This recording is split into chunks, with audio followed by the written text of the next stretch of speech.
Good morning, everybody. Auronnj here with another War of the Visions video, and today we are going to start a new series. This is going to be a weekly or bi-weekly series, kind of depending on how things go, where I talk about the current meta in Guild Wars, like what we're seeing kind of at the top end, what people are having success with, and I'm going to do a little bit of a tier list, but it's not going to be like a unit tier list or a vision card tier list.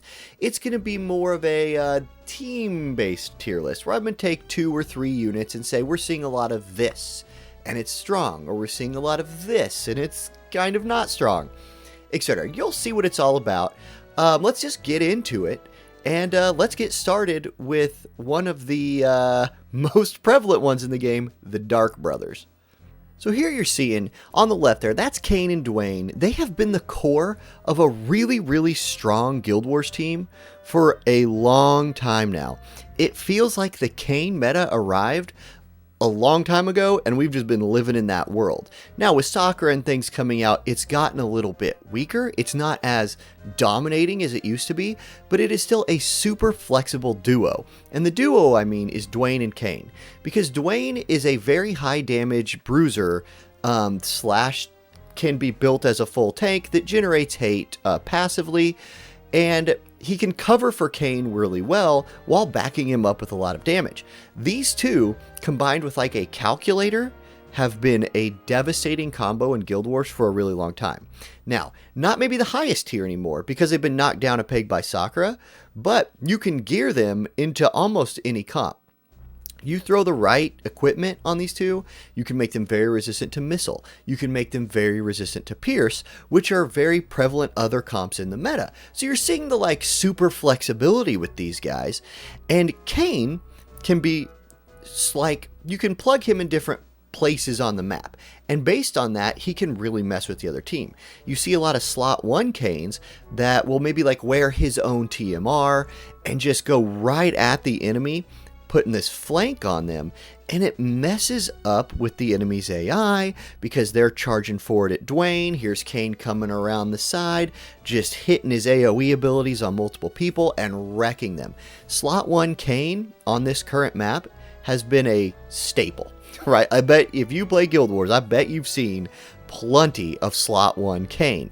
Now, what does this do to the enemy team? Well, anytime you have Dwayne and you start moving him around from slot 1, slot 2, slot 3, because his hate is on him at the beginning of a fight, like what Vow of Love is, it really messes with the enemy's mind because they will do different things towards the person with hate, right?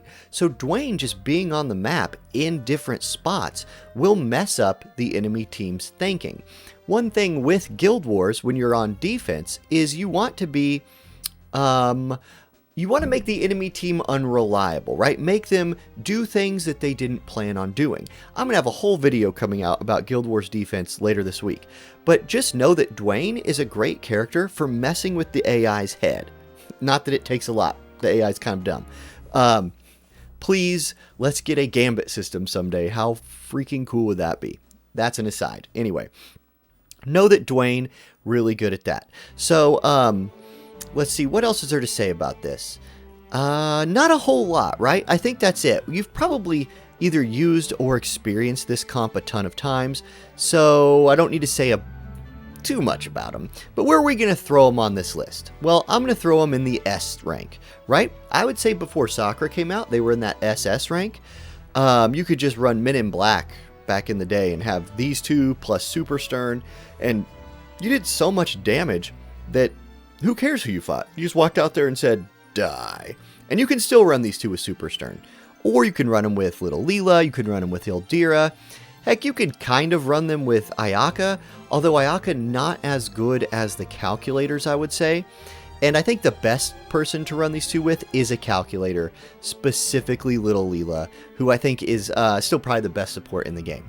So I'm going to give the Dark Bros comp an S rank, and I'm going to say they get that rank because they do a lot of damage, mess with the enemy team, and that slot 3 for their comp is really, really flexible, and they can be built into almost anything. Alright, let's move on to our next squad. And our next squad is Gunners. Now, Gunners make a lot of sense in the game right now. We recently got 2 new ranged units in niv'lu and Luartha. They're both really good, and the current Guild Wars map is boosting Gunners even more. So you're going to see a lot of Gunners right now. You typically see them running in a double gunner plus a tank or plus Dwayne or something like that. That's mostly what you're seeing at the top end. Why? Because they need somebody to take hits. These girls do not take damage very well, and that's fine. You put Agrius or Dwayne in there, they can handle that for you. What are the pros, what are the cons of this squad? Well, one, if you don't have Luartha, you kind of suffer for damage. Now, Lucia is like Luartha light, and she can provide a lot of that big-time damage that Luartha can. But if you don't have Luartha or Lucia, you're kind of relying on this like Frederica barrage approach that can work into the right matchups, but is really bad into sustain and really bad into anything that can tank it and heal up. What do I mean? Well, let's say Frederica pops bells and just starts raining the barrages, right? If the enemy can survive that a few times and little Leela's sitting there like healing everybody to full health, you're going to run out of barrages and you're going to run out of damage, and you're in a lot of trouble. Now, luckily, this is a Guild Wars offense video. We're talking mostly about offense here. So, don't fight that, right? It's Guild Wars offense. The most beautiful part of it is you pick your fights. So, study up, learn who has missile resist, who doesn't have missile resist, fight the teams that don't have missile resist, and fight the teams where you're not going to be pounding a, massive missile resist unit and then it's sustaining and you run out of damage and just get wiped. It is very possible for gunner teams to just drop 0 stars because they got sustained through. Now, if you have Luartha niv'lu, you're really not worried about that. But if you're having to use Lucias and Fredericas, watch out. Okay, these comps are a lot better on offense than defense. On defense, we have a lot of people in our guild who just build anti-missile and they pick on gunner teams. And they'll just go get 6 stars. They're like, oh yeah, I just find 2 gunner teams, run them over because they can't do damage to me. And there you go. So I recommend gunners a lot more on offense than I do on defense. Let's see what else. Fred and niv'lu are very, very fast. So you can build teams around a lot of like early game action with them.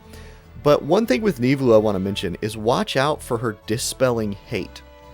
Sometimes you'll end up focusing a lot of early damage on a target, and niv'lu dispels their hate, and then instead of finishing that target off, your gunners will start spreading out their damage, and now you're not killing anybody, you're just damaging a lot of people, and once they get on you, you're in trouble. So don't rely on reflex to win you a bunch of fights, and just plan accordingly. Like, you'll know, if you play gunners, you know what I mean. I'm sure you've seen that happen to you once or twice. Triple gunner comps aren't really a thing. It's kind of like this YOLO, like I'm just gonna go for it. Yeah, it's not real great. But niv'lu is a great support. Luartha does a ton of damage. If you have one of them and you want to use them, gunners are pretty strong in the meta right now. So I'm going to throw them into that S tier as well. And if you have any questions about any of that, just hit me up, let me know. Try not to drag this on too long. Let's go to our next squad. Alright. So our next squad is Sakura squads. Now I put Skull on the screen with her just because he's like one of her friends, but we're talking about Sakura and like anybody she's with. One thing that's awesome about Sakura is how well she fits into so many different teams. So she's a really hard hitting mage that brings some really cool support abilities. Now let's talk about how to like use her, how to not use her. Well, one, she's insanely good at dealing with the first squad we talked about, the Dark Boys. You pair her against like that slot 1 Kayn who's coming into your team to try and wreck you. Oh, she'll just deal with him.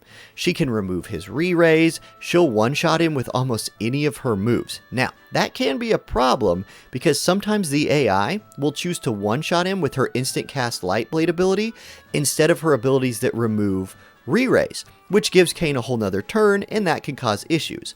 There's nothing we can do about that with the AI right now, except for like turn that ability off if you want, but it's such a good move that a lot of people don't want to do it. Personally, I leave it on, and most of the time she does the right thing and one-shots him with one of her other abilities. She's also very good at shutting down Dwayne, and honestly, there's not a lot of units that mitigate her really well in the current meta. Asterix Agrius exists. We'll get to Agrius later. So her support skills are also very good. Her elemental resist buffs against most of the current meta. She destroys the dark boys, and she's capable of solo carrying. Personally, I don't run a lot of solo carry comps where I go carry, tank, healer, but she can definitely do it. Sakura plus Warrior of Light has been a team I've seen a lot of lately, and it's performed really well. You put like Warrior of Light Ayaka, if that's a combo you've run a lot with, hey, you can go Warrior of Light Ayaka Sakura and really put some wins on the board. It's also a strong defense comp.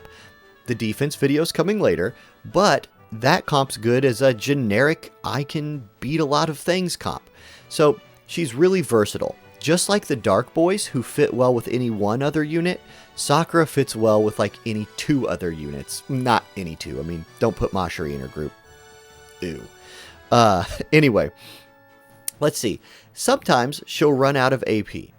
Not something a lot of mages have to deal with, but she likes casting her Limit Break. She likes using her high damage moves like Rebel Intentions that cost a lot. So she will sometimes run out of AP. Consider putting bells on her or enabling some more of her buffs so she'll generate a little more. That's about it, right, with her. She's really good. I'm going to put her right in that S tier with the last two comps we talked about. And yeah, I thought about going SS tier with her, but she's not really a comp on her own, and she's susceptible to some like AI mishaps. So I'm going to leave her on S tier, and right now I don't think there is any SS tier comps, which is really cool. And maybe that's because Little Leela, the game is catching up to her, because in the past I'd have put like, hey, Little Leela plus anybody, SS, woo, you're OP. That's an aside. Okay, let's move on to the next thing. One thing I'm going to do at the end of, or towards the end of all these videos, is I'm going to have like a rising stars section. So this is going to be individual units that, because of the meta being the way it is, have kind of like risen back up in relevance. And today I want to highlight a couple of them, and that's Agrius and Killfay. So, not like Agrius ever fell off the tier list goddess place. You know, she's been good forever since she came out. She still is. But she's good into Sakura. And so she's one of the units that Sakura hasn't just like knocked down a whole bunch of pegs. Her Limit Break is still really good. If she can catch Sakura, a high faith unit, with some of her status effects, etc. You get it. Agrius is a good magic tank. Sakura's a magic unit. And Agrius is good against characters that run high faith in general. Makes sense, right?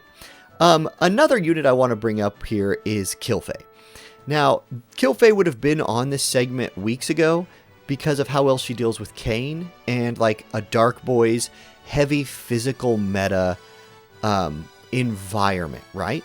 Now, Killfay might be at the twilight of this phase, because Sakura is out. We know Yuna's coming in like a month or a month and a half, whatever. But anytime there's a meta that is very, very physical based, Killfay is more relevant than she is otherwise. She is a great physical tanky, physical bruiser mage. You get what I'm saying. She's good against melee damage and physical units. I butchered that, but I'm not going to cut this because, yeah, it's you get it. So I wanted to throw Killfay in there. And then last, I wanted to talk about Quicken. Because Quicken, from units like Gilgamesh and Skull, these like high damage units, they are rising in relevance as the game requires a little more strategy. These units that can use Quicken or Time Mage Magic in general are very good for executing plans. So my current Guild Wars team is Sakura, Agrius, Skull. And my Skull is boosting my Agrius just straight into the enemy team. Sakura's running off around the side just hammering people with her magic. And I have Skull just available, standing way back, manipulating the fight, and if something goes wrong, he's good backup damage and a nice backup plan. So Quicken users like Skull and Gilgamesh can do this as well. Gilgamesh's damage after he's supported everybody, also very much next level. So I wanted to give them a shout out. And those are my rising stars for the week, Agrius and Killfay. So yeah, I hope you guys enjoyed this video. This is a new series. I'm going to have one about every week. Like I said, anytime the meta is shifting around, some of them might be, you're going to see a lot of like repeat appears on here from teams that haven't gone away yet. And if you have some teams that you think deserve a spot on these lists, let me know in the comments, right? I'd be happy to add to these next week. Stop by one of my streams. I'm going to try and stream some Guild Wars about 4 o'clock Central Time US. Stop by, say, hey, I have some videos of some fights. Show me those videos. We'll watch them on stream together probably. And yeah, I hope you guys have a great rest of your day. Have a great week. And I will see y'all in the next video.